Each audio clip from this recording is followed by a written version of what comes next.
शिव जी से माता पार्वती के 3 प्रश्न। पहला प्रश्न, कौन सी स्त्री समय से पहले विधवा हो जाती है। दूसरा प्रश्न, कौन सी स्त्री है जिसके जीवन में कभी सुख नसीब नहीं होता है। तीसरा प्रश्न है, कौन सी चीज है जो पत्नी पति के मांगने पर भी उसको कभी नहीं देती है। जय श्री राधे, जय श्री कृष्णा। मित्रों, आज का प्रसंग, आज की कहानी बड़ी ही मोटिवेट करने वाली है, बड़ी ही इंटरेस्टिंग कहानी है। इस कहानी को आप अंत तक पूर्ण अवश्य सुन लीजिएगा। इस पावन पवित्र मई कथा को आधा अधूरा छोड़ करके जाने की गलती ना करें, इससे आपको पाप भी लग सकता है। यदि आप भगवान शिव के भक्त हैं, कमेंट में हर हर महादेव, जय शंकर की अवश्य लिखें। दोस्तों, कहानी शुरू करते हैं।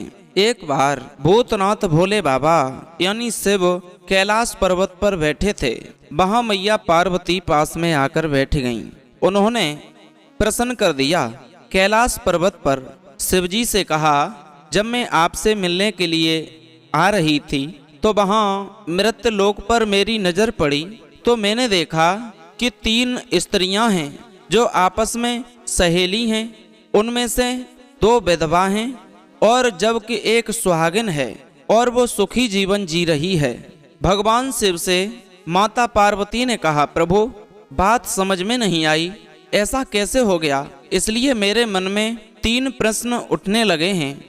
अब मैं आपसे वो प्रश्न करना चाहती हूँ। मेरे इन प्रश्नों के उत्तर आप देकर के मुझे संतुष्ट करने की कृपा करें। दोस्तों, उसी वक्त भगवान शिव ने कहा माता पार्वती से, पार्वती आपके जो भी प्रश्न हैं वो आप हमें बताओ, हम तुम्हारे प्रश्नों के जवाब दे करके भली भांति आपको संतुष्ट करेंगे, आपके दिल में शांति पहुंचाएंगे। दोस्तों, उसी वक्त माता पार्वती ने शिव से कहा, मेरा प्रश्न यह है। माता पार्वती ने कहा, मेरा पहला प्रश्न है, कौन सी स्त्री समय से पहले विधवा हो जाती है। दूसरा प्रश्न है, कौन सी स्त्री को जीवन में कभी सुख नसीब नहीं होता है।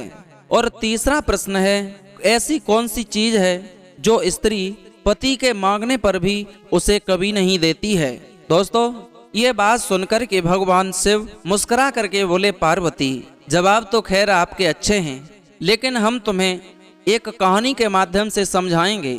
तुम कहना चाहती हो, तुम 3 स्त्रियों की बात कर रही हो, उनमें से 2 स्त्रियां विधवा होकर के दुखमय जीवन जी रही हैं और वही एक स्त्री सुहागिन जीवन जी रही है, पति का सुख जीवन में भोग रही है। दोस्तों, भगवान शिव ने समझाया, पार्वती इस कहानी के माध्यम से सुनो। एक बार एक राजा के यहाँ पर एक नौकर रहा करता था।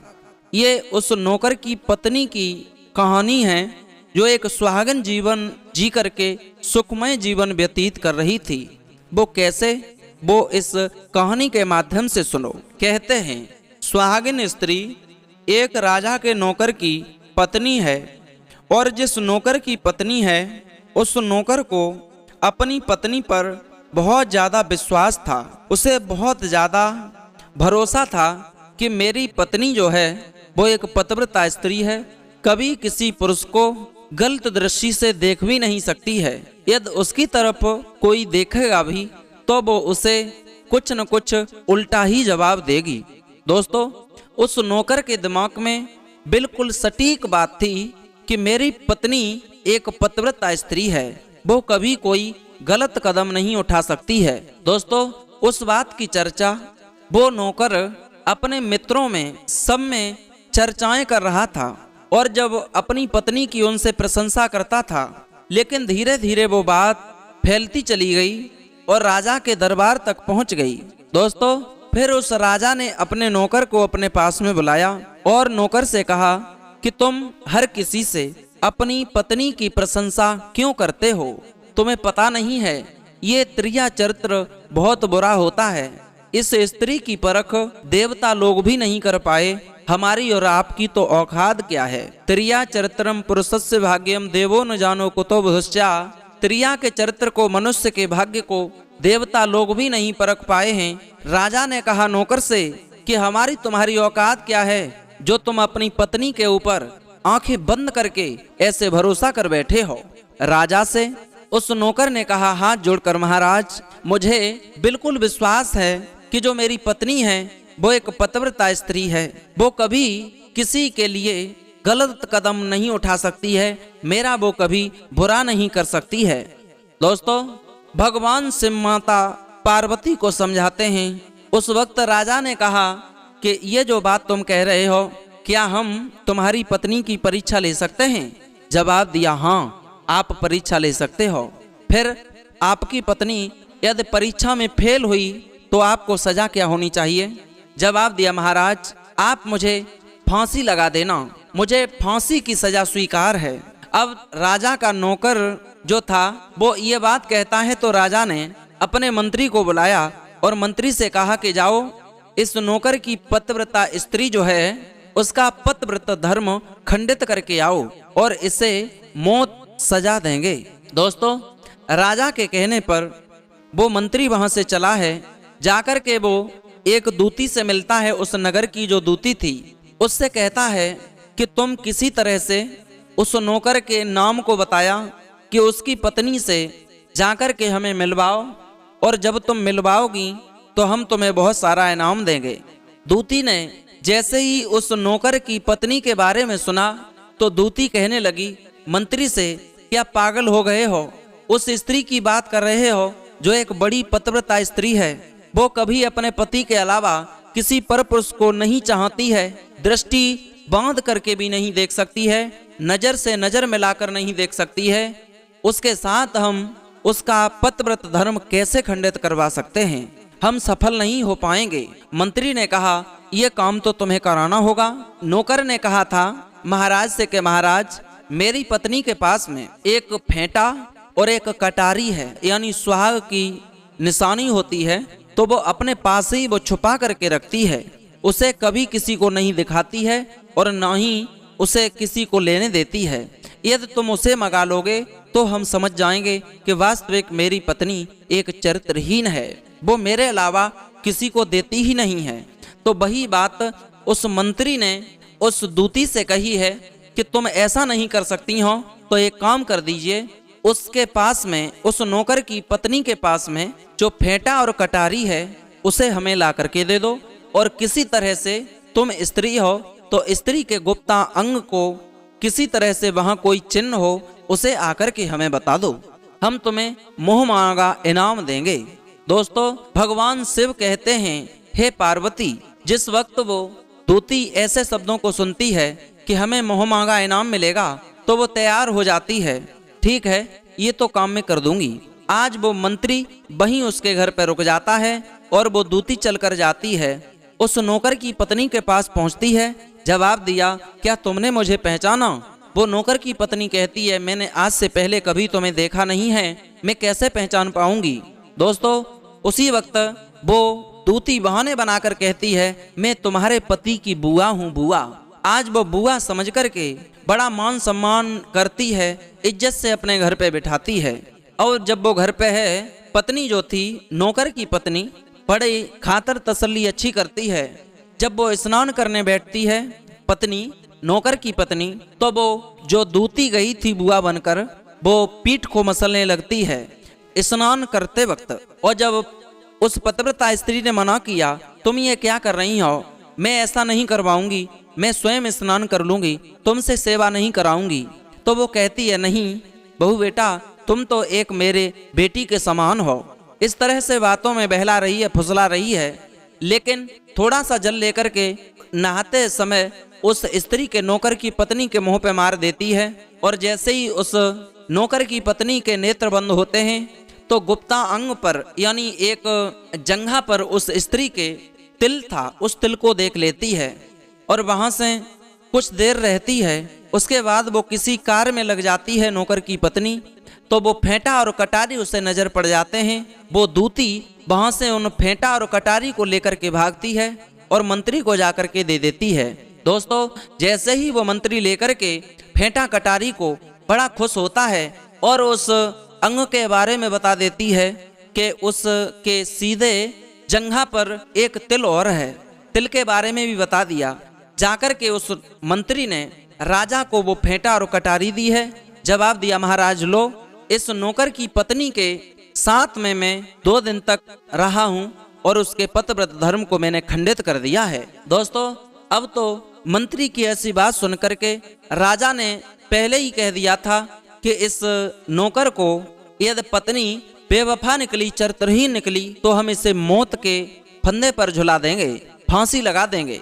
उसी वक्त उस फांसी लगाने के लिए उस नौकर को कुछ समय दिया, 1 महीने का समय दिया, तिथि निश्चित की कि उस दिन इसे फांसी लगवाएंगे। उधर क्या होता है, लेकिन जो नौकर था राजा का, वो सोच रहा था कि मेरी पत्नी एक पतिव्रता है, लेकिन ऐसा कैसे हो गया? हो सकता है उसने ये गलत कदम उठाया, मेरी पत्नी चरित्रहीन निकल गई, अब तो मुझे फांसी लगेगी ही लगेगी। दोस्तों, अंत में समय नजदीक आया है। एक दिन राजा ने कहा, अब तुम्हारा समय नजदीक है, तुम्हें फांसी लगाई जाएगी, उससे पहले तुम्हारी अंतिम इच्छा क्या है?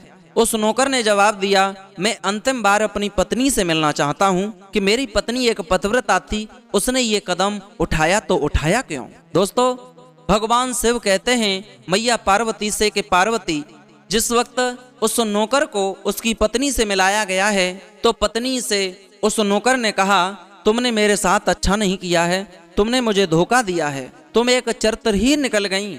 जो सुमंत्री के साथ में ऐसाराम करती रही, उसे फेंटा और कटारी भी दे दी। आज दोस्तों, जैसे ही इतने शब्दों को उस नौकर की पत्नी ने सुना, जो सुहागिन थी, पतिव्रता बनकर के जीवन जी रही थी, वो कहती है, पिया आप कैसी बातें कर रहे हो? मैंने ऐसा कुछ नहीं किया है, सिर्फ मेरे पास एक जो स्त्री आई थी, जो तुम्हारी बुआ बन रही थी, वो जरूर आई थी। हो सकता है वही मेरे फेंटा और कटारी को चुरा करके ले गई है। सारी हकीकत बताई है, लेकिन उस नौकर को यकीन नहीं हो रहा था कि ये स्त्री है। जो हमारे महाराज कह रहे थे, वो इसने साबित कर दिखाया है कि स्त्री की परख कोई नहीं कर पाया है। दोस्तों, जब वो राजा के पास पहुंचा, जवाब दिया, महाराज अब मुझे आप फांसी लगवा सकते हो। अब जब फांसी लगाने की बारी लगभग 1 और 2 दिन ही बचा था, तब तक वो स्त्री परमात्मा से विनय करती है, मेरे पति को, यदि मैं पतिव्रता स्त्री हूँ, मैंने अपने पति के अलावा किसी पर पुरुष का मुख नहीं देखा है, कोई गलत कदम नहीं उठाया है, तो मेरे पति के प्राण बच जाएं, फांसी न लग पाए। आज वो अपना भेष बदल करके महाराज के दरबार में पहुंची है और जाकर कहती है, महाराज मैं नृत्य करूंगी, आप हमसे नृत्य करवाओ। देखने में बड़ी सुंदर थी। तो राजा ने आज सब मंत्री को, संतरी जो भी थे, सबको बुलाया, कहा कि आज हमारे यहाँ एक नृत्य करने वाली, डांस करने वाली आई है, उसका नृत्य देखो। जब सबके सामने नृत्य कराया गया, तो राजा उस नौकर की पत्नी का नृत्य देखकर, डांस देखकर बड़ा प्रसन्न हुआ, बड़ा ही खुश हुआ और कहने लगा, तुम्हारे नृत्य से हम खुश हैं, तुम हमसे कुछ मांग लो। जवाब दिया, महाराज यदि आप देना चाहते हो तो तुम्हारे राज्य में मेरा एक चोर है, तुम्हारे महलों में मेरा चोर बैठा है, और उस चोर को आप फांसी लगा दीजिए, जो आप मेरे पति को फांसी लगा रहे हो। बोले, तुम्हारा पति कौन? जो आपके यहाँ नौकरी करते हैं, वो हमारे पति हैं, जिन्हें तुम कल फांसी लगाने वाले हो। इसीलिए मुझे भेष बदल कर आना पड़ा। जैसा कि तुम्हारे मंत्री ने तुमसे कहा है, वैसा मेरे साथ कुछ नहीं किया। मैं एक पतिव्रता स्त्री हूँ, पतिव्रत धर्म को मैंने निभाया है। दोस्तों, भगवान शिव कहते हैं मैया पार्वती से, हे पार्वती, आगे क्या होता है सुनो। जब उस नौकर की पत्नी ने ये कहा, तो उस मंत्री को बुलाया गया कि जो तुम्हारे मंत्री के पास में फेंटा और कटारी है, वो चोरी करके लेके आया है। उस मंत्री ने कहा, महाराज मैंने इस स्त्री को आज से पहले कभी देखा भी नहीं है, और फेंटा कटारी कहाँ से चुरा करके लेके आऊंगा? तो फिर तुम्हारे पास ये फेंटा कटारी कहाँ से आया? जवाब दिया, फेंटा कटारी सारा राज खोलने लगा। वो मंत्री कहने लगा, एक दूती थी, सारी हकीकत बता दी, उसके द्वारा मैंने मंगवाए। आज जब उस मंत्री की चोरी को पकड़ा गया, वास्तविक जो स्त्री थी वो सुहागिन निकली। जब वो सुहागिन निकली, पतिव्रता धर्म का पालन करने वाली निकली, तो उसे धन्यवाद दिया गया। उसके पति को फांसी न लगा करके उस मंत्री को फांसी लगवाई गई। भगवान शिव कहते हैं, हे पार्वती, जो सुहागिन स्त्री की बात कर रही थी, जो सुखमय जीवन जीने की बात कर रही थी, वो वही स्त्री हैं जो अपने पति की सेवा करती हैं। जो अपने पति की सेवा करती हैं, वो सदा सुहागिन रहती हैं। तुमने पहला प्रश्न किया था कि समय से पहले कौन सी स्त्री विधवा हो जाती है, तो समझ लीजिए जो स्त्रियां अपने पति को गालियां देती हैं, अपने पति से अपशब्द कहती हैं, अपने पति का सम्मान नहीं करती हैं, उन्हें अपने पैर की जूती भी नहीं समझती हैं, वो स्त्रियां अक्सर करके पति से यानी जीवन में समय से पहले ही विधवा हो जाती हैं। पहला प्रश्न का जवाब ये था आपका। दूसरा प्रश्न था कि वे स्त्रियां कौन सी होती हैं जिन्हें जीवन में कभी सुख नसीब नहीं होता है, तो वे स्त्रियां वही होती हैं जो अपने पति को छोड़ करके पराये पुरुष से प्रेम करती हैं, उन्हें कभी भी जीवन में सुख नसीब नहीं होता है। और आपका तीसरा प्रश्न था ऐसी कौन सी चीज है जो पत्नी कभी अपने पति को मांगे से भी नहीं देती है, तो वो होती है गाली।